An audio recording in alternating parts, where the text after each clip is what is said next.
Good morning, everybody. Welcome once again to BTL Bass Talk Live, where we're going to talk bass fishing and anything else that we want to talk about. Matthew, back from the road, an exciting week in Georgia, and the guy I said was going to get it done, got it done.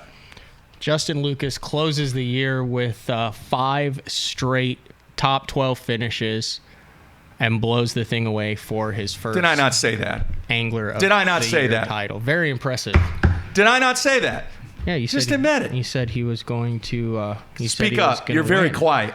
You're very No, you very said quiet. he was going to win. Obviously, Josh Bertrand leaves after he struggled on day one. Only had 2 fish. Actually had 3. Tongue hooked one. Threw it back early in the morning. But it did not matter even if he had won the tournament. He left to go be with his wife, who was expecting any day. But Lucas needed a top 9 to secure the Angler of the Year. He finished 7th. Very impressively done. And now he's got a Angler of the Year title to put in between his 2 blue trophies. And an interesting week in beautiful Lake Chattooga in Georgia. All right, I want to mention real quick also the Rookie of the Year race. Who got it done for the tiny trophy?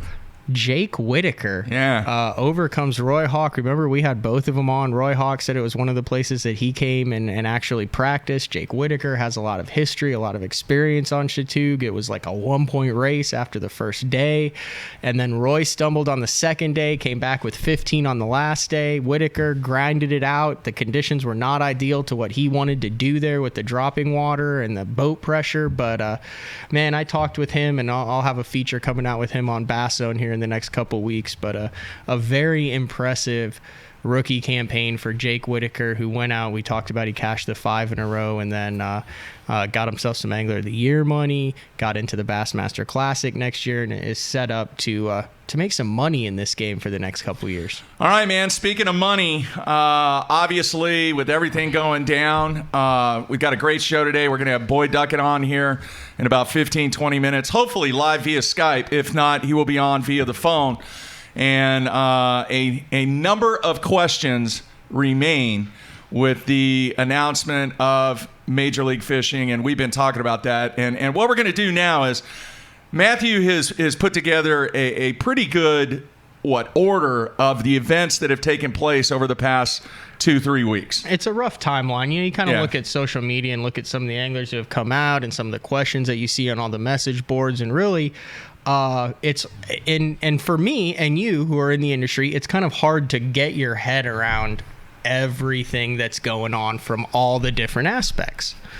So I've got together, a little, just kind of a timeline that encompasses kind of how all this went down. Now, some of it's public knowledge, some of it is not public knowledge, but it just kind of gives you an idea of how we ended up here at 8:37 a.m. on September 25th, about to talk to Boyd Duckett. Yep.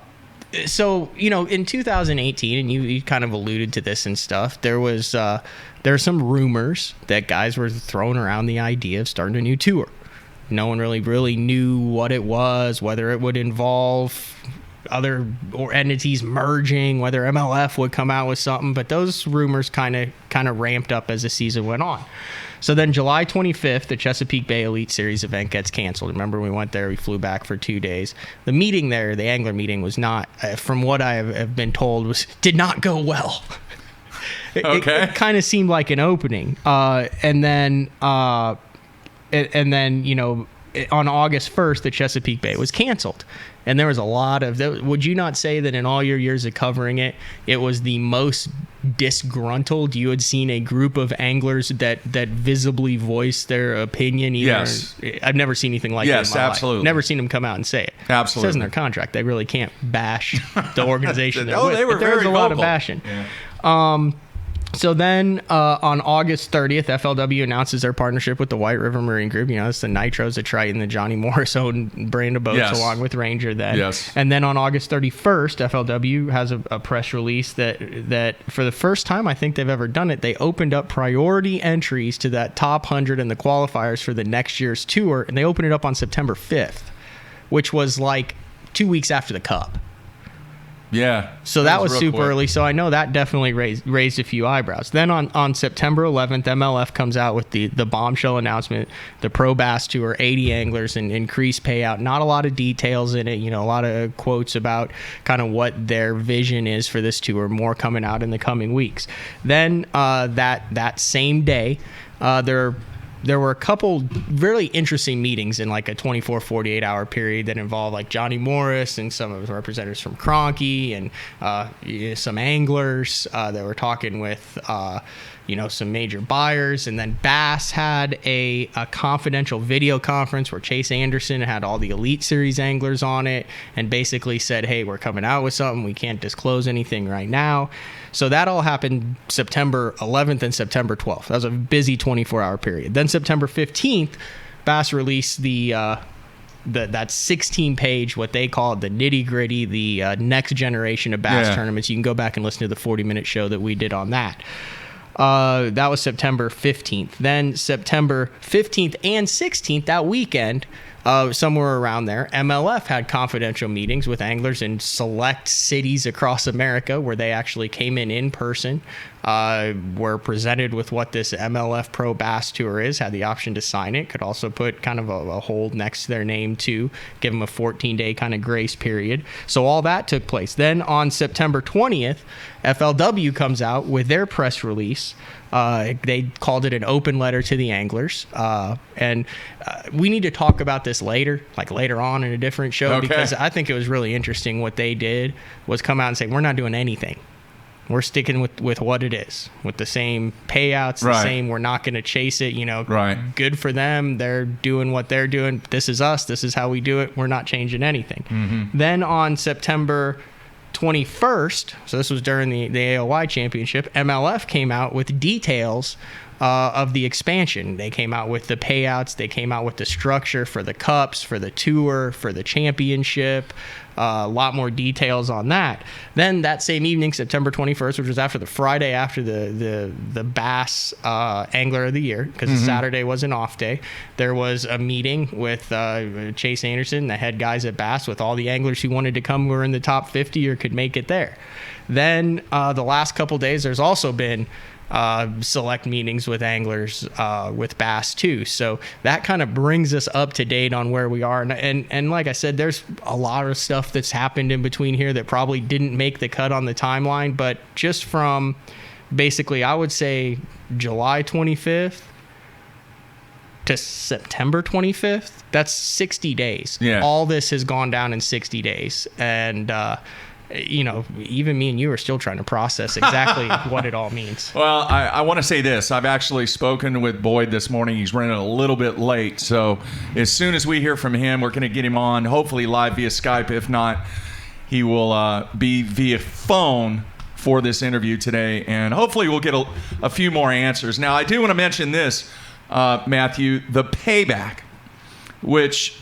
The payback, in case you haven't looked at the press release that was over on the Major League Fishing website, when you look at it from a comparison, when you add in those additional events for the top 30, there is no comparison in the payback. Total payback for Major League Fishing is $9,130,000 compared to the total payback available for guys over on the Elite Series, $7,825,000 for Bass.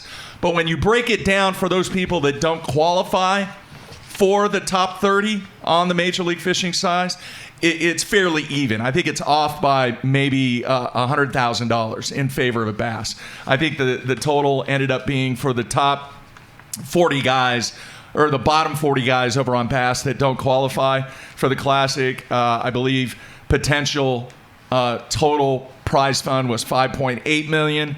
Over on the Major League Fishing side, for those guys that do not qualify for the top 30, was $5.7 million. So roughly pretty much the same for the guys. The nut is in the difference over on the MLF side if you qualify for the top 30. That is an enormous amount of additional money. The difference between $5.7 million and $9.1 million. basically. Right. And we're throwing all these numbers out. And, MLF has also said once they come out with their anglers and they have their field set, they're going to allow them to vote as far as, do they want the entry fees? Do they want that $48,000 entry fee? The payout might go down a little or might be substitute a little for no entry fee. So it's not like those numbers are set in stone. And then also on the Bass side too, Bass has made it very clear that they're willing to work with the anglers to get them to the point where they want to as well. So while these are the numbers that we have now, it would not surprise me, based on the sources that I'm talking with on both sides, if by the time the first cast is made, these are not the numbers that they're actually fishing for, just based on whether they decide entry fees or no entry fees, based on how big the Elite Series field actually ends up being, that type of thing. Well, it's a lot of money. And, Yes. and the bottom line is this, Matt. If the actions taken by Boyd and the entire people, Gary Klein, everybody that's been involved, if the actions that were put forth in forming this, would anything have taken place to build this into what both sides, and really all three sides, are building into as a result of Boyd's and everybody else's actions?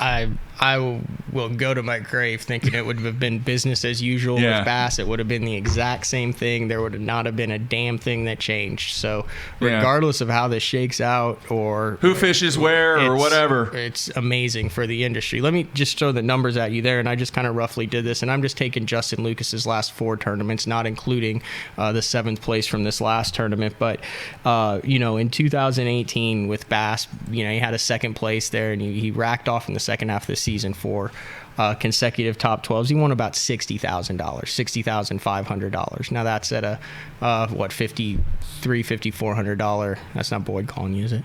Yeah, it is. Okay. Keep going. Entry fee. So you have to, basically 4 times 5, 20. So cleared about 40 grand there. With the new MLF payout, now granted you're going to be with 30 less anglers in it, with the $48,000 based on what they just came out with. If he had just finished in the same positions in those 4 on the MLF tour, he'd have gone $122,000. So almost doubled what he'd have won. And then based on some of the numbers that I've seen that Bass is doing, in the next generation, they just said at least 10,000 for the top 10 after the 100,000 for first. It looks like what I saw, like 4th through 10th, was like $15,000. So you kind of add all that up, and it would have been about 65,000 in 2019 under the new Bass format, but also count into that $20,000 credit that he would get there. So basically fishing with no entry fees. So very interesting as far as the money that you're talking about. There's a big difference if he'd done that on MLF next year as opposed to Bass. And Mark's over here multitasking. Is he on? Not yet. Oh, okay. All right, let's do this. We are going to get him on here. We're going to take a break. Sounds good. And then we'll come back. He'll either be live via Skype or we will have him on the phone.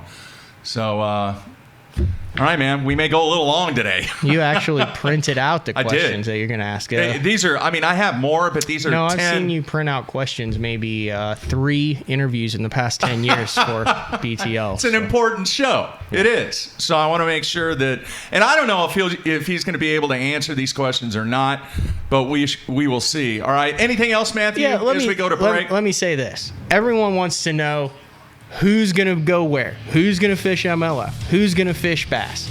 The reality is you'll find out when they're ready to come out with the rosters. Until then, there's no point in hypothesizing and saying some of the guys are going to announce, though. No, I know Tim Horton came out with it. Zach Burge had a cryptic thing. Obviously, Edwin did. But I'm talking about as a whole for the whole field. It doesn't make any sense to ask Boyd, is so-and-so going or who's going to go? I mean, when they come out with the list, they'll be ready to come out with it. Obviously, they've got a strategy, but in the long, it doesn't matter until they come out with the list. All right, we're going to take a break. Come back with Boyd Duckett. Everybody stay tuned.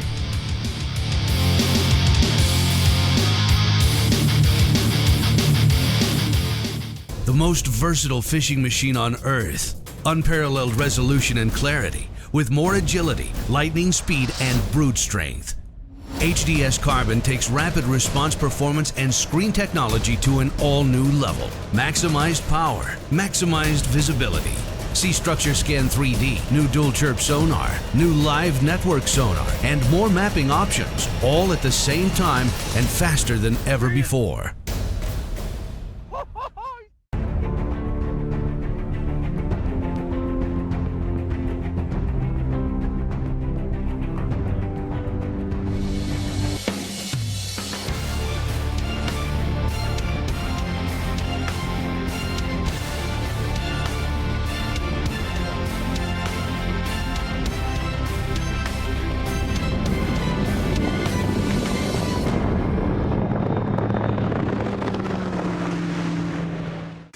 Pros depend on hydraulic jack plates to get the best out of their boats. Do what they do. Demand Atlas performance. Atlas gets you from the bottom to the top in less than 8 seconds, even with the big 4-strokes. And when you gotta turn right around and get that heavy load back up in rough water, Atlas's innovative design and American-made components will get you there with confidence. I'm at Depot. Just look for yourself. There's an Atlas jack plate on just about every professional's boat. The Atlas hydraulic jack plate. You can depend on it. My rods look different because they are different. Every rod is built by the pros and for the pros. When you pick up a Boyd Duckett fishing rod, you're getting a cutting-edge rod, one that's truly pro-driven, with the actions you need for every bait category you fish. I put my name on it. It's my promise to build you a great rod you can count on. Duckett Fishing, Micro Magic, Macro Magic, or White Ice. Try them. They work. Fishing just got easier, and it didn't cost you a thing. Free feature upgrades from Lowrance. Fish Reveal delivers the best of chirp sonar and downscan imaging, all on one screen, and it's going to help you find more fish. High visibility color sonar take high contrast imaging to a whole new level. It delivers the absolute best views of structure. Fish like to hide there, but their hiding days are over. These features are ready to roll when you are. Just upgrade your HDS Carbon software.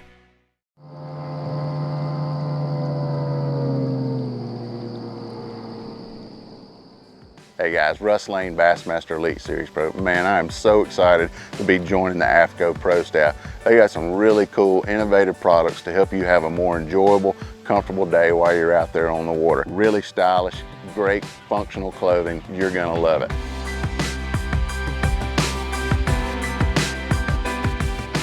The thing I'm most excited about though is AFCO has pledged to donate 10% of their total profits back to supporting the conservation of our fisheries, and I am all about supporting a company that's about supporting conservation so that we can enjoy our bass fishing for a long time.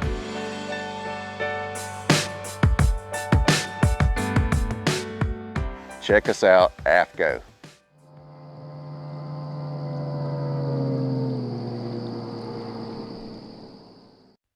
Jacob Wheeler and Tommy Biffle have a lot in common. Flat bill. The perfect shape. You gotta love some light tackle.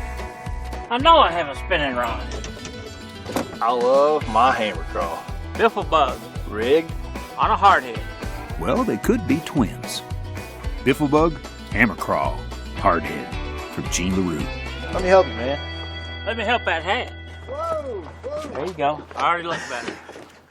When I talk about Sunline, I think of one word, confidence. Sunline FX2 is what I use for all of my frogging and flipping. SX1 braid, which braid plays a big part in fishing line. Shooter, I'm going to use in those close quarter deals like flipping and pitching. One of my favorite techniques in fishing the tournament trail is to fish offshore ledges. We have taken the questions out of the equation. Take my word for it. It works. It works, dude.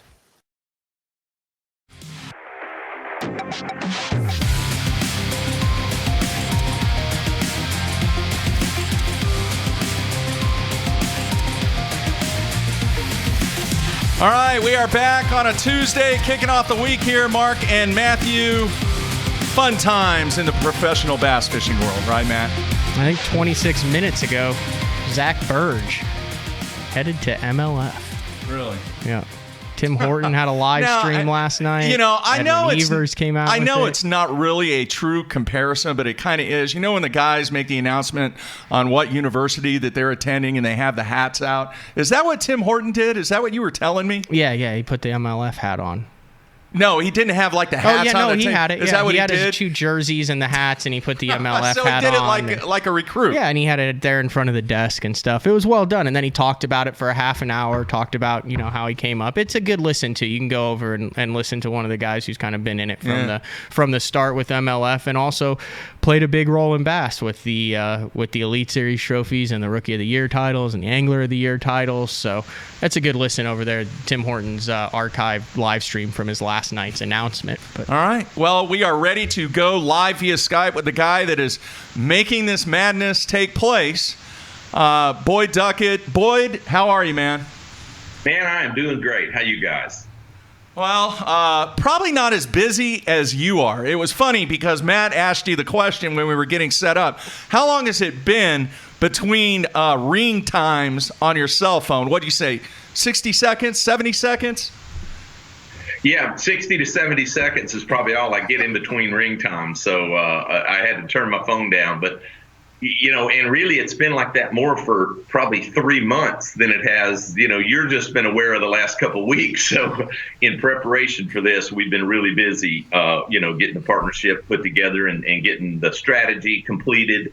Been a lot of work to do because, we're launching the biggest tournament in the world in January. So a lot of work to do.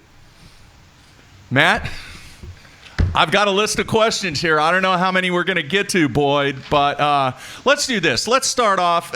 Look, for those people that may not understand how complicated this process was to get everything in place, is this one of the most difficult deals that you've ever had to put together, Boyd?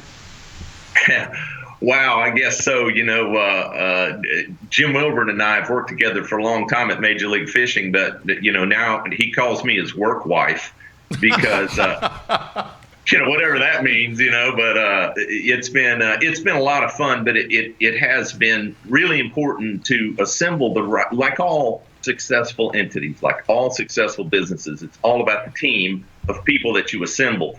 And over the last 7 years at Major League Fishing, we have been fortunate enough to assemble a ton of talent and then aligning, both sponsorship and ownership and everybody pulling the rope in the right direction for the right reasons. That's been quite a challenge to put together, but we're really proud of the accomplishment.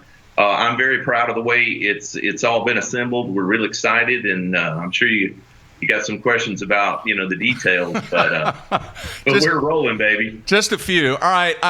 The first question I want to ask is why now, Boyd? Why this period of time, and with everything taking place, why was now the right time to do this? Well, I think that it was just an evolution. I mean, this is not anything new for us. This is a long-term plan that, quite honestly, me and Gary and Don Rux and the team, we had most of this planned a year ago or more. So we're just following a long-term outline that's several years old. 19 appeared to be a great time to launch because of the desire from the fan base. Honestly, we keep doing all we can do with the 5 events we did in the past, and the public wants more Major League Fishing, and the networks we work with, they want more Major League Fishing. So we were pushed, to just answer the cry for more of it. So it was time to take that step and move forward for all of us. I want to go behind the scenes a little bit, Boyd. I'm always into that. What was that like when you said, "Okay, we're doing it. It's happening 2019." Obviously, you had the plan. Were you in a conference room? Was it over a phone? Do you remember that exact moment where you guys were all like, "Yes, it's happening 100%. Here we go. First step." Yeah, we were at a board meeting actually with our great partners at Outdoor Sportsman Group, and we had tried several other strategies to our goal has always been to move the sport forward, to try to do it responsibly. We had looked at partnership opportunities with the other leagues. Some buying and selling took place. We tried to be involved in that, and but we made a calculated decision that it was good time to do that. So we really pulled the trigger as a complete management team to move forward on this, and so we're following the outline we built, in that meeting, basically. I want to follow up on that statement, Boyd. You mentioned there were positioning by Major League Fishing to cooperate with the other organizations. Were you guys actually trying to get some kind of deal worked out with the other organizations to where we could have that ultimate one fishing league? Yeah, we made an attempt at that because but what happens? I guess it's no different than the websites. It would be cool if we could all click on one website, but it's America, and there's a lot of competition and a lot of sites, and we had that dream as well. It would be an awesome opportunity if all the leagues could work together, because we could assemble all of our horsepower, to push in the same direction. It would be great for the sport, great for the fans. That's really hard to do in business. Timing has to be right. And then all you can do is the best you can. And if everybody doesn't want to come, then you go out and move forward. That's what we do. All right, Boyd, what currently is the status based upon these meetings that have taken place? What is the status of securing the 80 angler field as of today? Yeah, we're right on track. We've got we sent invitations to the 80 guys, and we gave them a reasonable time period. It's probably shorter than everybody would like for it to be, but to have an opportunity for them to work through any issues they have with their sponsors, to answer any questions that they have. So that time period expires this weekend. So we're right on track with what the plan's always been. So then the field will be announced next week based on that, or is that where you kind of see where things shake out and where everyone is, and whether or not you have to invite more, or whether you have all 80 there? Or when will people know? Because that's what everyone wants to know. You get on it, everyone wants to know, where's so-and-so going? What's so-and-so doing? Can you give us a date when those 80 will be announced? Yeah, I'm certain that would be, a decision of the media group, but I'm certain that we'll be prepared to announce that next week. All right, there you go. Just wait till next week, people. All right, can you discuss and talk about what the format is going to be like in 2019? Will there be weigh-ins? Will there be, just a very similar format that what's in place? Can you talk about that? Yeah, I can. I mean, of course, remember, we're Major League Fishing, so we're a Major League Fishing format in everything that we do. The easy way to recognize it, we have 4 cup events and a cup championship. That is exactly what the world knows us and what we've been doing. And then we've added on to that this whole tour and this tour championship, which is the Bass Pro Tour and the Bass Pro Championship. So in those tour events and that tour championship, that will be publicly announced. You'll know what lakes we're fishing. The guys will know what lakes they're fishing. We actually will have 2 days of practice, but then we'll go into our Major League Fishing format. Within the next week or two, I'm certain that we'll be releasing that format. It's been around for a long time, and not certain what the schedule is on release, but basically what we'll be doing is fishing Major League Fishing. Every fish counts.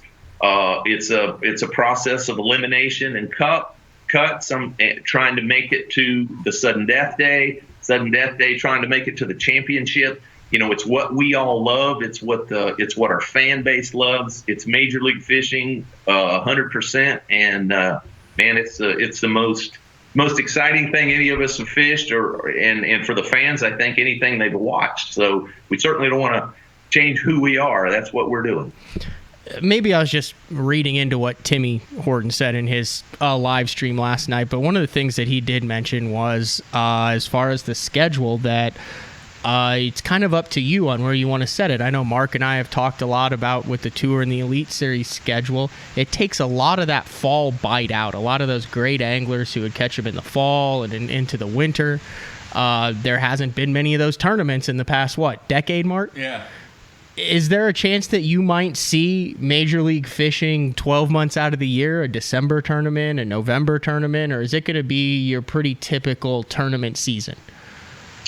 Well, we have more events. We have a total of 14 events, and I think we finish up in October, and we start in January, so that's a lot of the season. We're also an angler-driven, we're angler-owned, obviously, half the company, and so we're also angler-driven. So, the guys want some off time. They want some time period, so I guess November, December is all the off time the anglers have, with our league. So we're fishing 10 months out of the year, so that's nearly all year.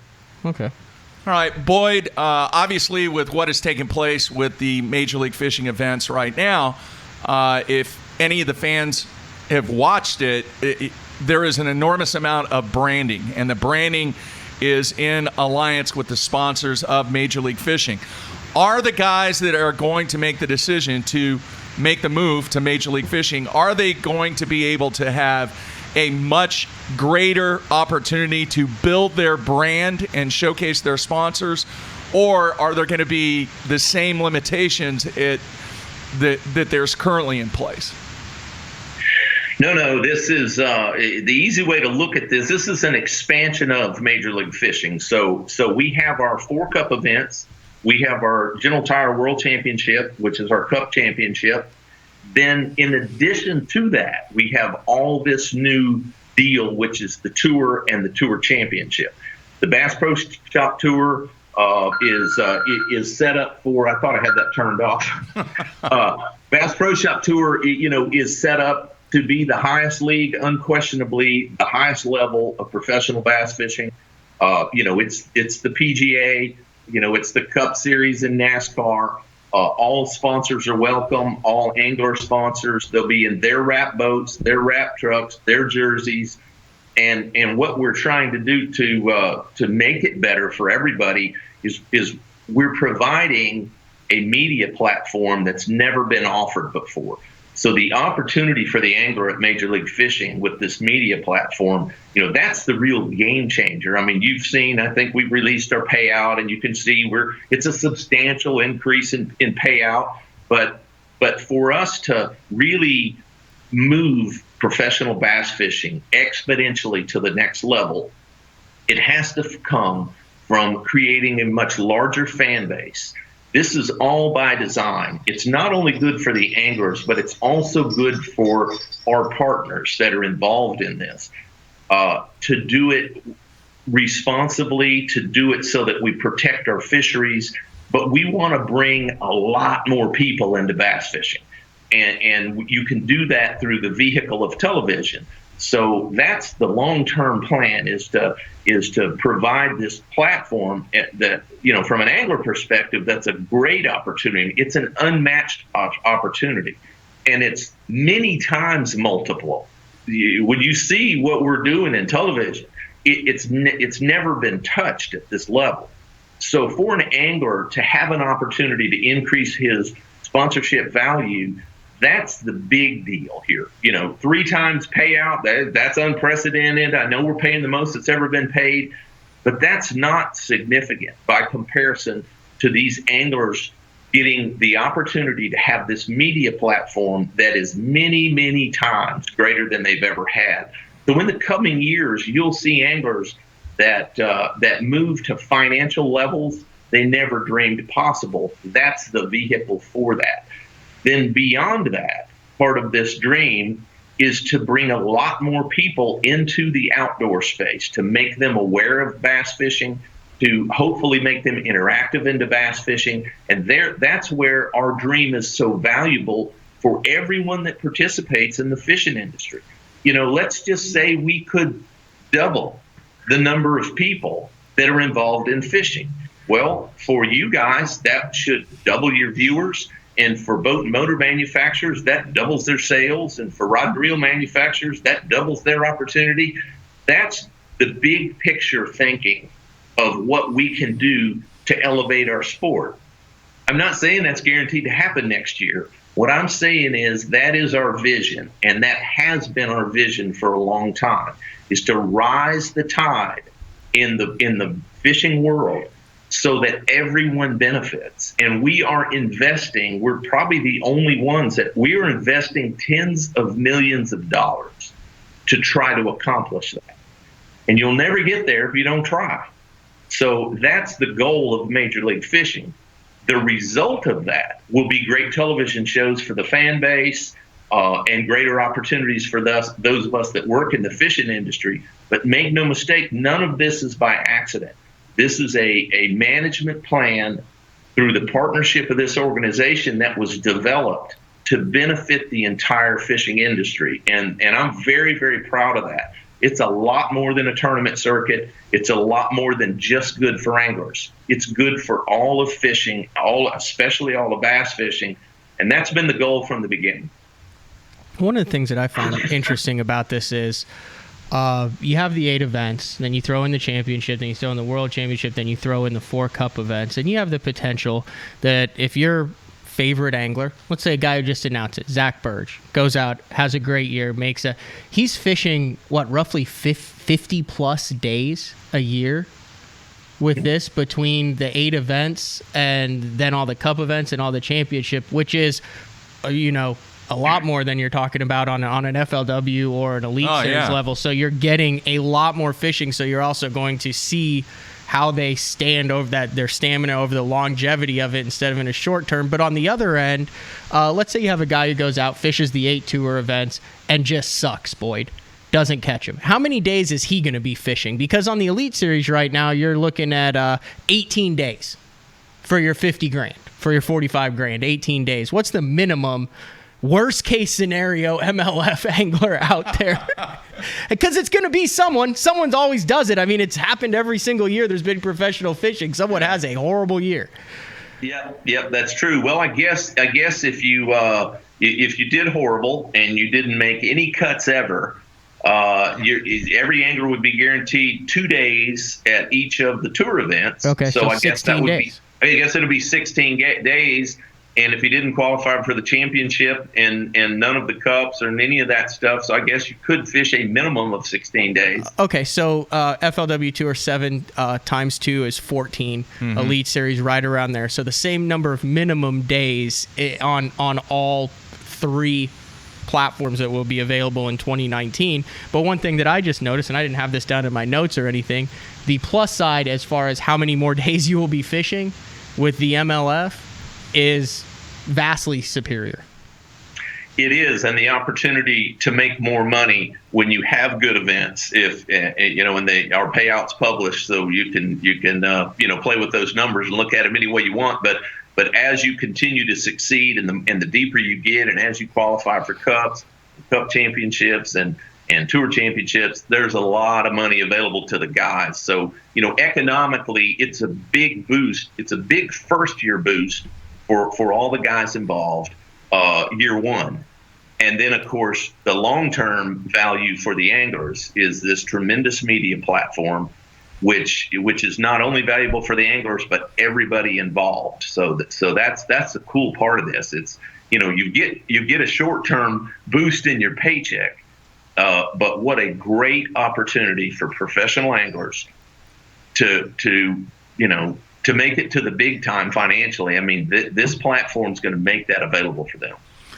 All right. I'm going to do this. I've got about 3 more questions for you, Boyd, and then I want Matt to kind of take it because there's an enormous amount of questions on the instant feedback that I'd like to get to. I'm going to weed through them and ask the ones that are appropriate. I made the statement when prior to when we had Edwin Evers on the show that the decisions that are being made by these guys, it is a business decision rather than a fishing decision.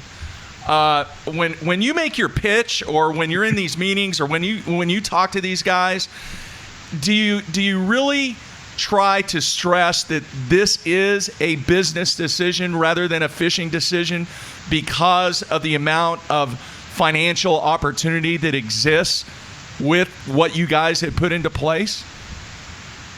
Yeah, it was interesting because, I'll start by saying that the good news is, this is step one of what I think, is a long-term opportunity for all anglers.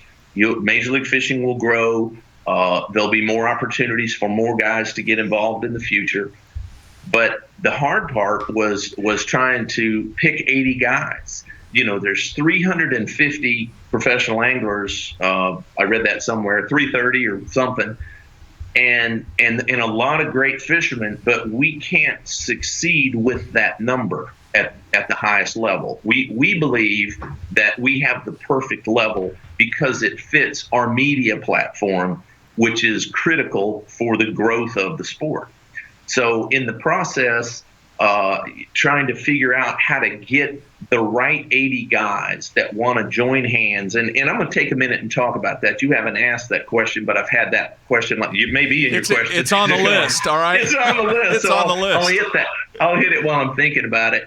But 7 years ago, when Gary Klein and I worked together on this vision, and we wanted to be successful, not so that we could get a bigger paycheck, because it meant something, for us to have the opportunity to grow the sport and leave a legacy for the future anglers that was a way better sport than when we took it. And as Gary assembled, stockholders in the original PBT, all the guys that got on board, they weren't in it for themselves selfishly. It was to have a chance to grow the sport, make a difference, knowing that the beneficiaries would be the new up-and-coming anglers, not the existing guys. And that has been the case. It's proven to be exactly the case. So we assembled past that point 24 guys that were willing to do whatever it took to rise bass fishing through this vehicle of media to a new level. We succeeded at that. We're very proud of that. We created a television product that's exciting for the fans. Our catch and release format, we feel like, is a great opportunity to protect our fisheries that is special in all our hearts. That's what created our success. Now I'll fast forward to today. We have chosen another 80 guys that we believe will help us do the same thing. It's not purely based on titles and trophies, and it's 80 guys that want to go to work, create a team and a partnership of anglers to take this thing to the next level. There's a lot of great anglers that I would like to be involved. The problem is we only have 80 spots. And until we have time to grow again, just like we did from the beginning, we can't make it available for everybody. But that's the selection process. The process is we need 80 guys that want to work together hard enough to take bass fishing to the next level. And I think we've done a real good job with that choice. I'm proud of our guys. I'm proud of our choices. And man, we got a great team put together here that you'll hear about next week. So that's that answer. That kind of piggybacks into one of the questions that I had, Boyd, was, obviously everybody has a decision to make here. And inevitably, there's going to be someone. There might not be. It might be everybody who gets an invite sides. But let's say there are anglers who don't, who opt to stick with their tour or not to fish MLF. Obviously, a 3-year commitment for MLF. There's been talk about, the minor leagues will be a multi-year qualifying process to get to MLF. Say you're an angler who opts to remain on the Elite Series this year, turn down that invitation. Moving forward, it's not like they'll never have a chance to be on MLF. It's just from 2019 on, they're at least 3 years from possibly having the opportunity to be on the MLF tour then? Is that the way I understand that? That would be correct. That we have the original 3 years, and that was an opportunity that the anglers wanted, right, where they wanted to know if they're going to take this chance, and they deserve it. They deserve to know that at the end of the first year, they're not going to get cut out of this thing. And so you're right. It would take to the third year before someone could qualify through our qualifying system. So the end of the third year, there would be 10 new guys coming in. So I guess that's the way that the thing is set up. And let me say this too. The other two leagues have good programs. And I'm a longtime bass guy. That's a great program they have over at the Elite Series. And the guys that choose to stay and work in that environment, we're not pushing anybody to make a change. I have said in every meeting, I want guys to make the best decision for themselves and their families. FLW is a great group over there, and they have their thing going on. If that works better for those guys, then I support them, 100%. We're just trying to assemble 80 guys that believe in this dream to go from where we are to the next level and be willing to do the work. That's what it takes, guys, is everybody go together and do the work. And then for that, you'll reap the benefits of your work. It's how America was built. It's how everything is built. And we're providing that opportunity. So we're by no means pushing anybody, to do anything. Everybody should do exactly what fits them the best. So it is a business decision then? Purely a business decision. We're building a business. Yeah, absolutely. We're just building a business.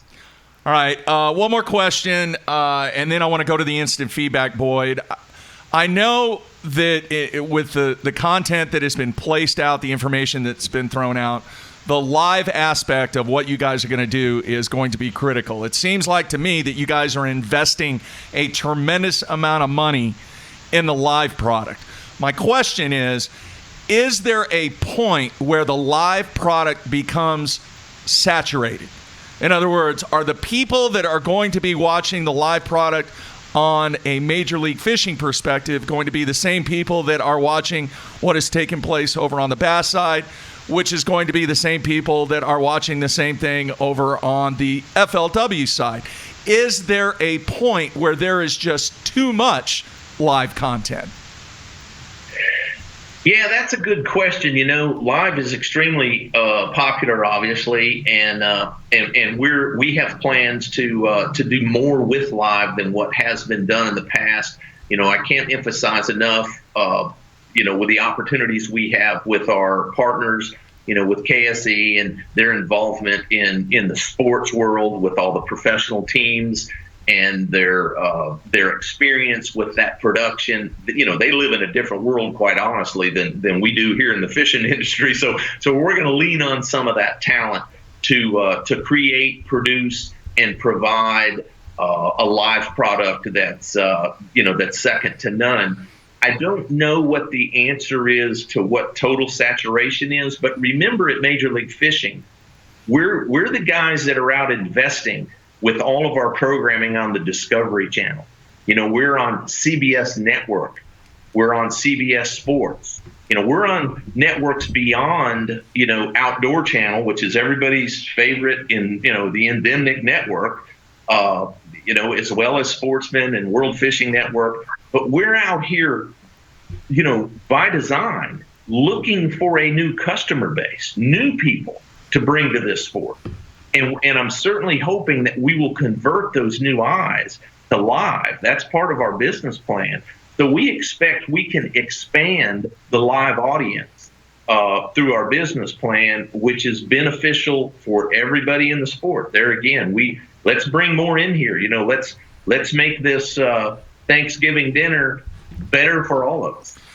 Boyd, one thing, and I don't know how many people have thought about this, but with the engagement of KSE, Kroenke Sports Entertainment, could you foresee on down the road even some integration of what KSE has going on in the professional sports world to be able to cross over and actually position some of the Major League Fishing products with maybe the audience that they might have going on with the Los Angeles Rams or the Denver Nuggets or the Colorado Avalanche, whatever the case is? I mean, that is a tremendous crossover from a marketability to penetrate some guys and girls that may not have any idea of what Major League Fishing is or what fishing is from a bass fishing perspective at all. I remember, and I think it was you that told me this story, that one of the first meetings that you went into with KSE, you were actually at the Pepsi Center in Denver, and you had some of the Denver Nugget players come in, and they were intrigued. They were very interested in fishing and what you guys were doing. Is that something that gives you an edge over the other trails to where that now becomes a huge element in trying to bring in an audience that we really haven't had an opportunity to capture before?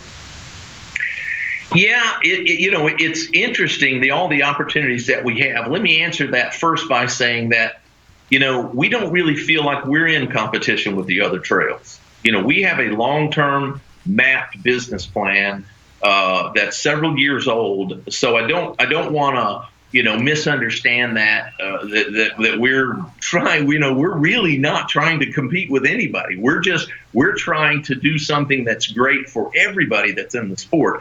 Now, those are good questions, and that's really a cool idea. While you were asking that, I was thinking that maybe what we could do, is take about 11 of the best Major League Fishing anglers and play the Los Angeles Rams. But then I realized that's really not going to work out for us very well. So that idea's left me now. So maybe we can talk them into fishing against us. So yeah. I don't know what the mix is, but it is cool that we have opportunities to do other things beyond what we have always done in our industry. That has always been the vision of Major League Fishing Management. And we have an awesome partnership. And remember also, having Johnny Morris and the Bass Pro team involved in this, the wisdom of that company, and Johnny and his son John Paul individually, and their interest in our sport and in our environment, in the world that we love, in hunting and fishing. It's awesome to have these minds all trying to think of ways to grow our sport and make it better. And man, there's a lot of fun and exciting stuff. So yeah, that's a great question. I don't know what the outcome will be, but we are truly poised in our positioning to do things that haven't been done before, and to have a chance to to bring new people into the sport through all these vehicles you're talking about. All right, I promise. One more, Matt, and I have one more question, and okay. then I'm done. Okay, and then we'll go to the instant feedback.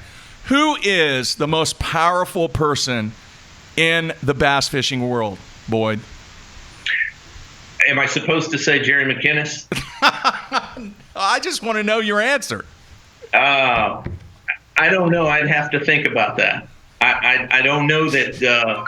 I think that.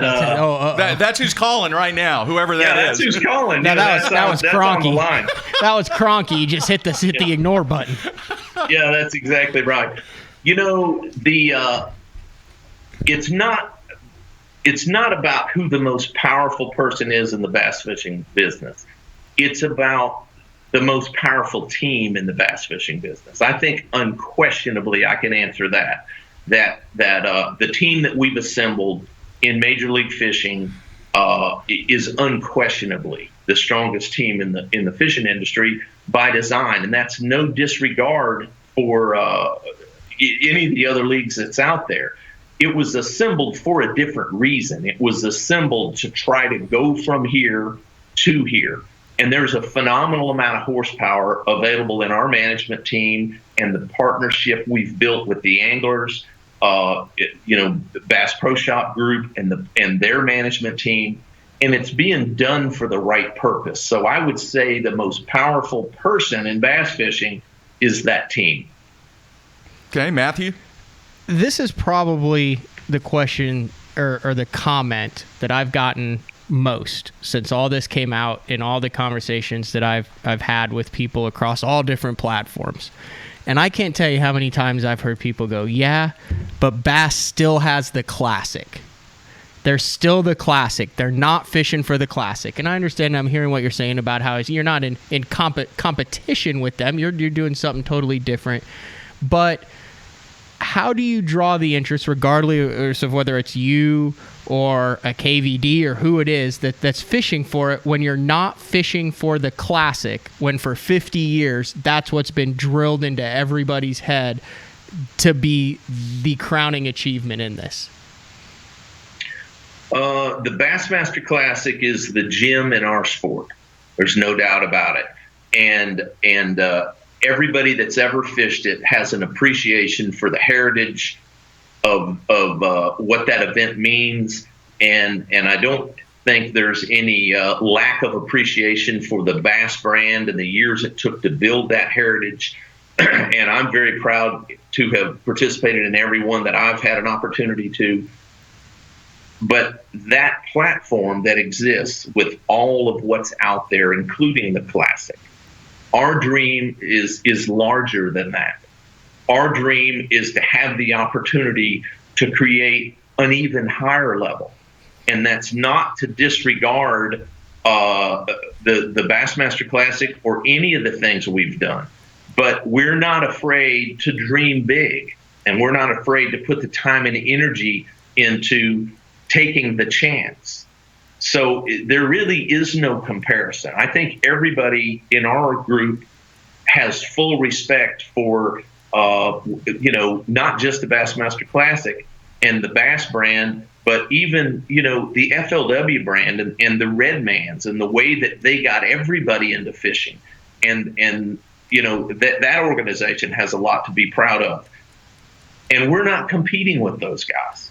We're over here on our own saying we're going to take a shot to the moon over here.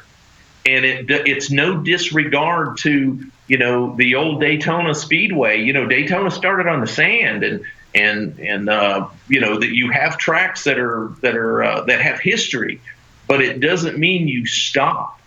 That you will never go forward if you're satisfied with what you have. So we want to dream bigger. And in full respect for all of what's been created, we believe we can go to here and create something that is bigger and better than anything that's been out there. And so that's what our goal and dream is.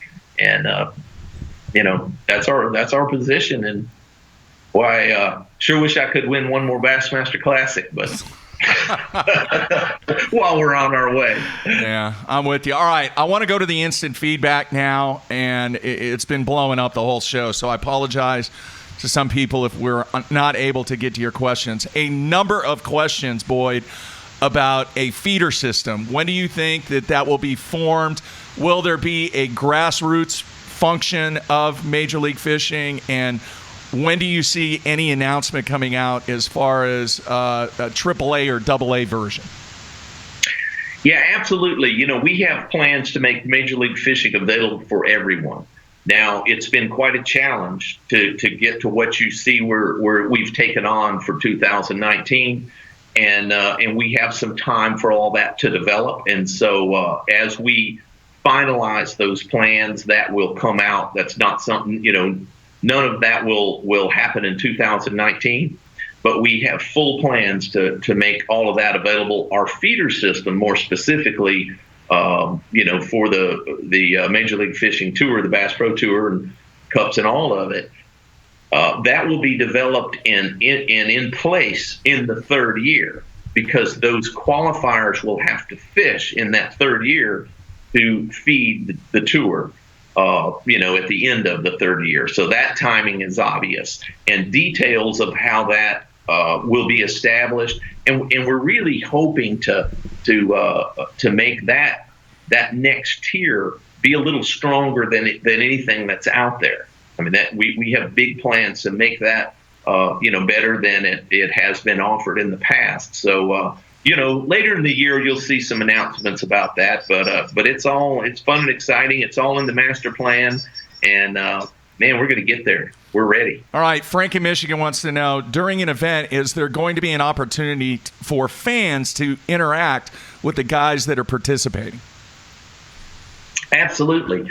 We have some really good plans. They're being finalized now as to how we're going to handle these tour events.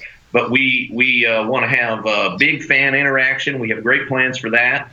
And so, yeah, once it's announced, come see us, whatever those city venues, our host cities will be. We'll have a great program built, and looking forward to the fans and a lot of great stuff. Too long to answer all those details on that question, but the answer is absolutely. We're going to have a great show, and we welcome everybody to come see us. All right, David in Wisconsin wants to know, any plans on going to smaller venues? One of the cool things about the Major League Fishing format is that we can go to smaller venues. So we intend to use the whole nation and all of those venues, large and small. So as the years come, just like we do now in our Cup event, that's a big part of Major League Fishing. That's what everybody knows is Major League Fishing. You see us use a lot of smaller venues, and that's really cool because it takes anglers, like myself and a lot of these veterans that have all this time out in the world fishing, but we're still going to brand new water, man. We're seeing lakes for the very first time. So we won't quit doing that. And we'll also use the famed fisheries that everybody's aware of. So we're going to do all of it. All right. Tyler in College Station wants to know, can you talk or discuss anything about how the practice format is going to work? And is there going to be a no information rule? Yeah, absolutely. One of the things I was really proud that Bass did year before last was institute a no information rule. I personally have always believed that I want to compete just against anglers, not against an angler network or local guys' information or local guys' waypoints. And so yes, that is absolutely what we'll do. We'll have practice. We'll have an off limits period similar to what you're used to. We can't shut lakes off a whole year in advance. There's too many guys that have other reasons that they have to be on it. Not only that, but we have, no exclusivity with our anglers. So you will probably see Major League Fishing anglers fish other things, opens and coastas when they have a chance to. So we're not going to cut any water off. But absolutely no information. It's the purest form of bass fishing. It's whatever I can learn on my own against whatever you can learn on your own. That's what this sport should be.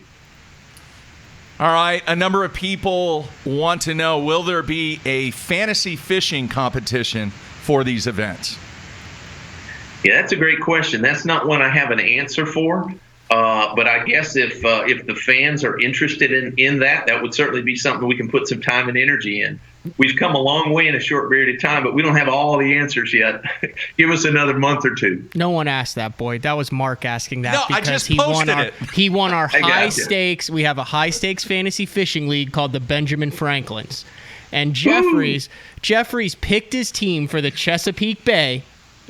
The event got canceled. Because the event got canceled, the buckets never reset. 1, 2, 3, 4, 5. Then Jeffries forgets to pick his team at the St. Lawrence River. I'm a busy man. Comes out at 4 a.m. It's already locked. He should have no one in there. He's got Slick Rick Morris in a bucket who pops a top 5 on a Carolina rig. He's got a hell of a team there. He wins the whole dang thing, makes $600 in the process, and now he wants to know how he can make money off the MLF fantasy fishing. Sorry, man. Well, hey, maybe we'll just let Mark Jeffries develop the fantasy league for Major League Fishing. That sounds like what to do. High stakes fantasy league fishing. I like that. Let me just ask this real quick. Everyone's trying to get, and all these questions, and they're great questions, but they're trying to get a picture, a view of what this is going to look like, what they can expect. As a whole, give me a percentage from what we know now, what the average fan knows now, what we're looking at, what has been released. What percent of this whole thing that we're going to end up seeing in 2019 are we looking at right now? And how much is still yet to be unveiled? Are we looking at 80% of what we're going to know? Or are we looking at 10% of what we're going to know? Well, there's a lot of details that'll be released, but you know a lot of it. You've seen payout. You haven't seen the schedule yet. You haven't seen the format printed. And that to fully understand how you qualify for all of these opportunities, that's something that needs to be printed. So we'll release that in printed form so everybody can fully understand it. But you probably know 50% of what's going on. And you got to remember now, at Major League Fishing, we got a creative team. There always will be new stuff coming at Major League Fishing, I promise you. There you have it. All right, the instant feedback's still blowing. Yeah, Boyd, based on this, though, has missed 47 calls during this interview, Mark, based on his ratio of calls per minute. Yeah, Chris in Michigan, he's got a pretty good idea, and I know you're familiar with this. They have the Pro-Ams every now and then in the PGA. He said it would be cool to have a Pro-Am event very similar to what they do in Pebble Beach from a Major League Fishing standpoint. Yeah, that is. You know, there are so many cool opportunities, you know, that we can do with Major League Fishing, and we have spent some time, obviously, mostly trying to work to get this tour built and done correctly. But we do have a lot of really cool opportunities that we'll entertain. We understand for sure that the tournament anglers and the fans of Major League Fishing and those that tournament fish want to find a way to be part of Major League Fishing. And I assure you, we're focused on that. We have plans to make everybody that wants to participate, they will have a way to participate in Major League Fishing. So I guess that's big news. That's something maybe you haven't heard, but that's coming. All right, I'm still looking. Good grief, man. It's just blowing up. A lot of these questions that are being asked, I want to tell everybody, you might have to go back and either listen to the iTunes replay or watch the replay because Boyd did address a number of these questions earlier in the show.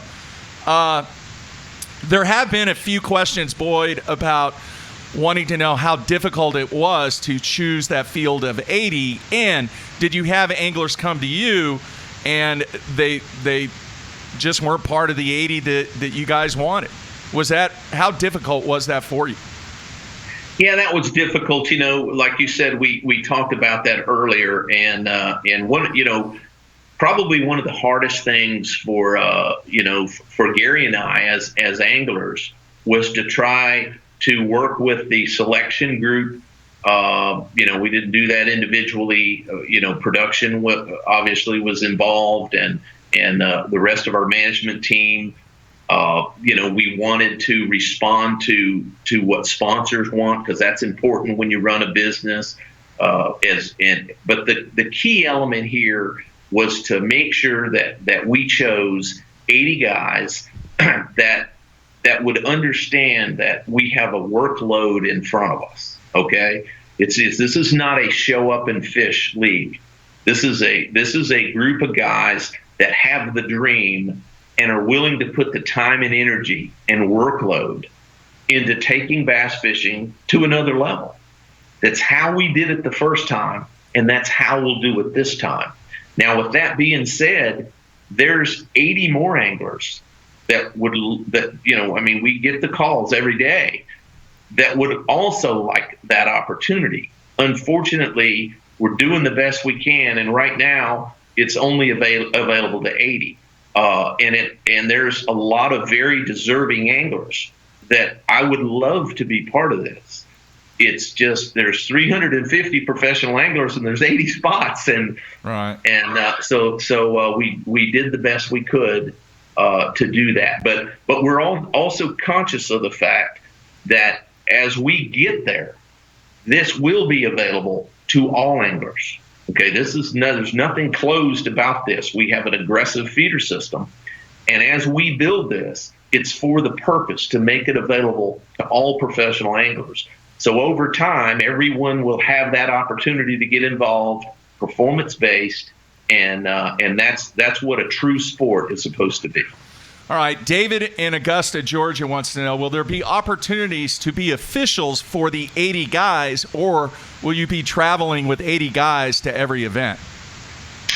Yeah, absolutely. We're trying to assemble a team of officials now, but anybody, I'll say this, you know, anybody that's interested in being an official, you know, that's a serious position with us. Okay, this is not like the Marshall program where, you know, it's one guy at every different event. You know, we want guys that want to become part of the official team, that are real serious about doing this correctly, because you have anglers' lives on the line, you know, in their careers and payouts and all of that. But we're taking interviews, so anybody interested in being an official, contact Major League Fishing. Go to majorleaguefishing.com. Your contact person is Aaron Bashirs.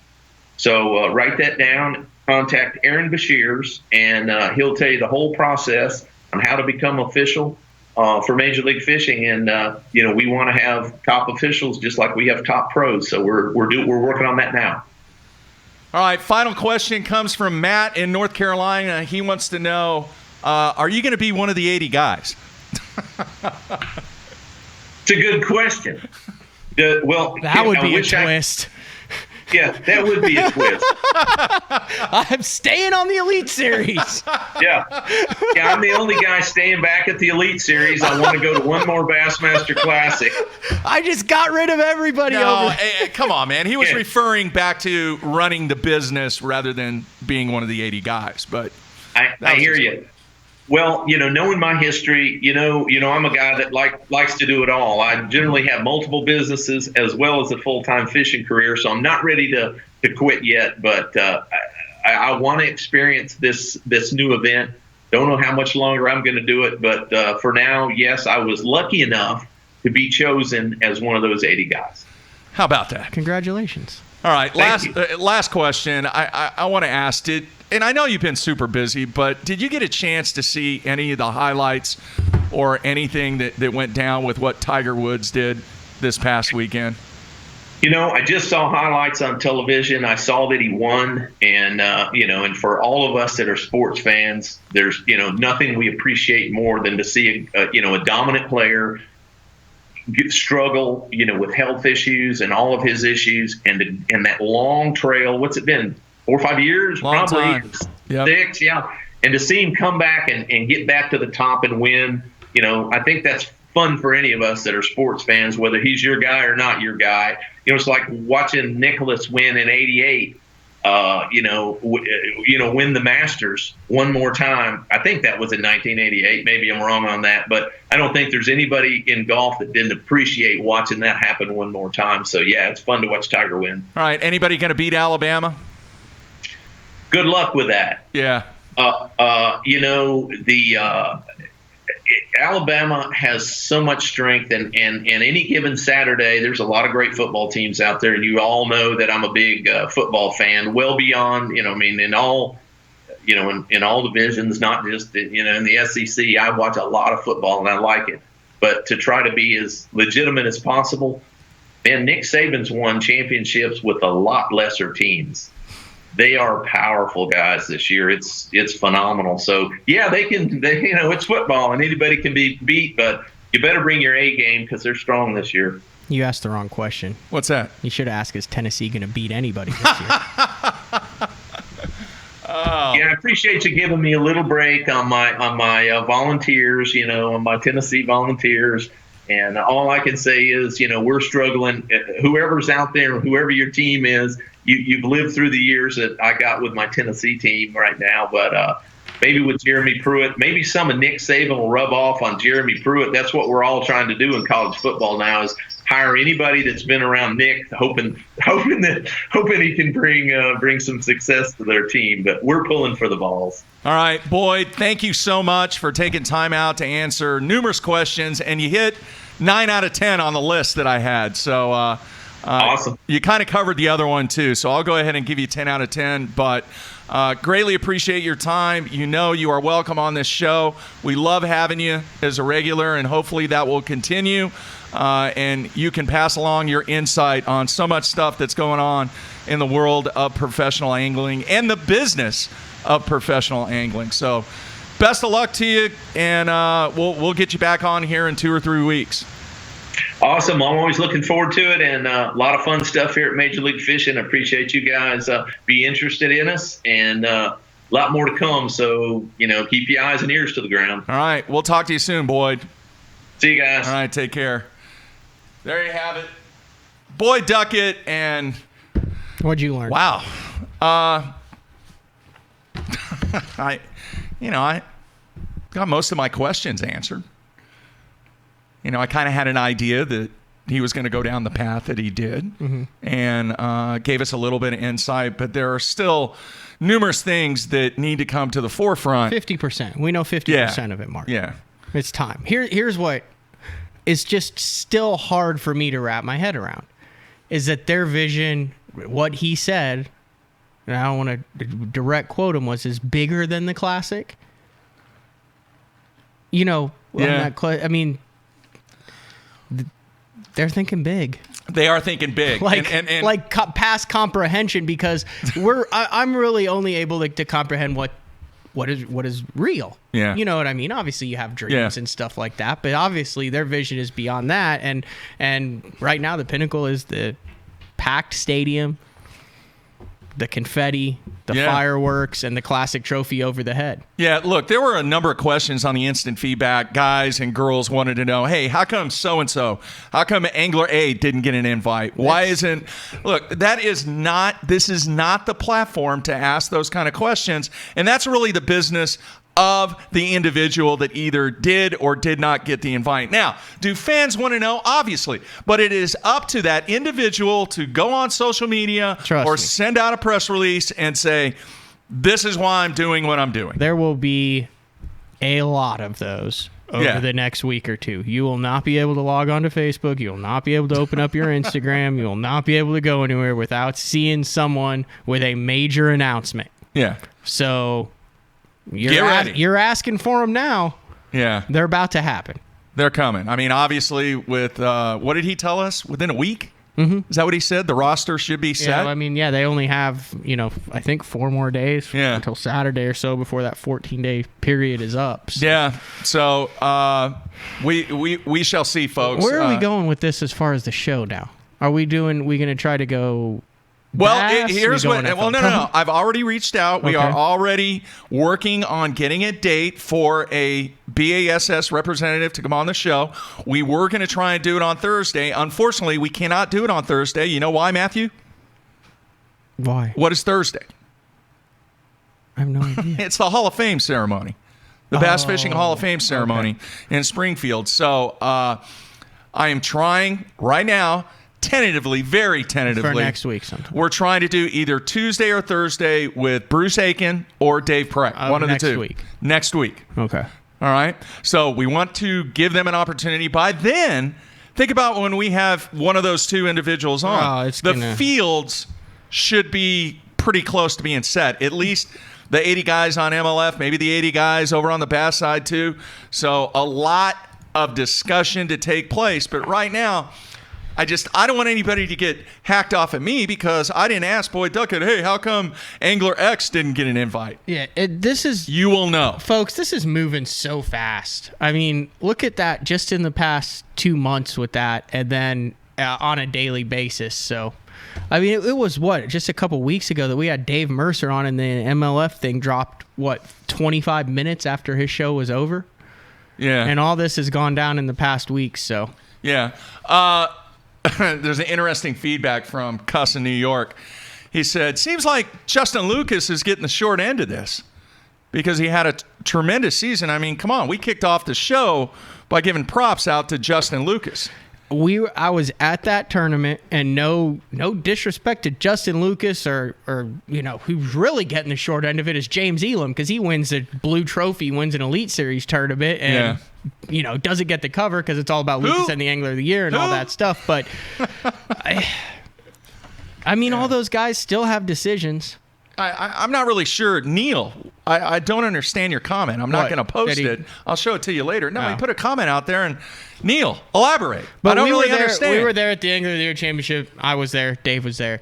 And it was an interesting vibe, and we're sitting here, and, he's lifting the trophy over his head, and we're like, man, everybody knows that in a week, this is not going to be the biggest news in the industry. Like, you know how weird that is? Yeah. It's weird. It is very weird. But it still is because you look at the field that he won against and the year he did it, and then all this was going down, and while all this started to go down, that's when he caught him the best. And he's got a 10-month-old kid at home. Yeah, I know. It crazy times right now. But I think Boyd said as much as he could say right now. There wasn't a whole lot of other things that he could have really went into that he would want to be public knowledge. You agree with that? Oh, yeah. I mean, there's still a lot of stuff in the works. 50%. I mean, 50% is a lot. $9.1 million available to the guys that finish in the top 30. The main guys who own it are worth $13.5 billion with a B, Mark. I know. With a B. I We're know. sitting here going $9 million. Oh my gosh.